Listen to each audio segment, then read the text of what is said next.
Mumbai police have filed a charge sheet based on the confessions of Nadeem Akhtar. Yes, Mayank. See, Yasin Bhatkal is now becoming a synonym in blast in India.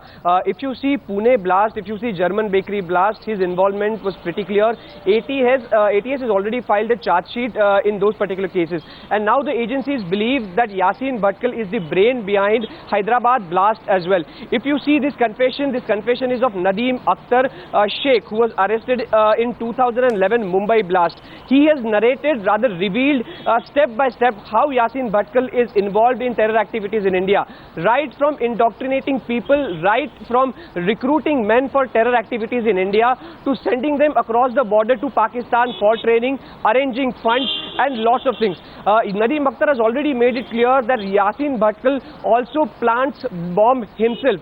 That means he does not depend on any other person. He himself goes to the blast site, right, and he placed bombs. On this confession, now the Hyderabad police and the Mumbai ATS is also investigating in different angles, as now Yasin Bhatkal and the other associates of Yasin, where are they? On that basis, the investigation is in progress.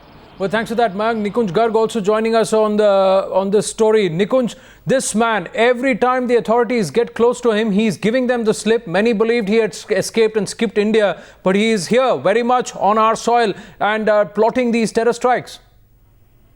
Well, yes, Anand, that is at least what the belief of the Intelligence Bureau and the Delhi Police's special cell, which had arrested the last known module of Indian Mujahideen in this country, from which this input was generated that Dilshuk Nagar in Hyderabad was indeed a terror target.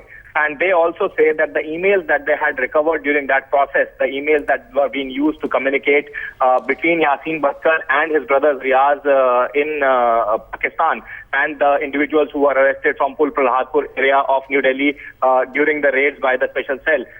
They also very clearly indicate that Yasin Bhatkal has no intention of getting out of the Indian soil, because he remains the principal coordinator, financier and the motivator for the new recruits of Indian Mujahideen. So he is one man who would want to be here. He'll want to coordinate the strikes of the Indian Mujahideen on various places. Very diabolical sort of a character. In the period post Batla House encounter, he managed to give Delhi police a slip right under their nose. He got married and started living in Shaheen Bagh area of South Delhi. So in that sense, he's a fairly motivated, a very rich conversationalist, an engineer by education and qualification, knows how to carry himself out. And very interestingly, an officer that I was speaking to before talking to you told me that, they have at least 5 to 6 pictures of Yasin Bhatkal by now. That means that the Intelligence Bureau and between other law enforcement agencies, they have nearly half a dozen pictures of Yasin Bhatkal. But every time they are near him, they discover a new picture of this man.